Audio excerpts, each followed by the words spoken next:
মেক্সিকোর most wanted মাদক সম্রাট এল মেনচোর নিরাপত্তা বাহিনীর হেফাজতে মৃত্যুর পর দেশজুড়ে ভয়াবহ সহিংসতা ছড়িয়ে পড়েছে। এই ঘটনায় ন্যাশনাল গার্ডের অন্তত ২৫ সদস্য নিহত হয়েছেন বলে সোমবার জানিয়েছেন নিরাপত্তা মন্ত্রী।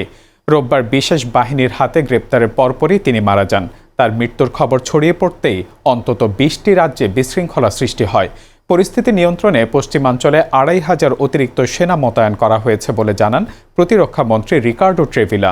অভিযানে এল মেনচোর ৬ দেহরক্ষী নিহত ও ৩ সেনা আহত হন।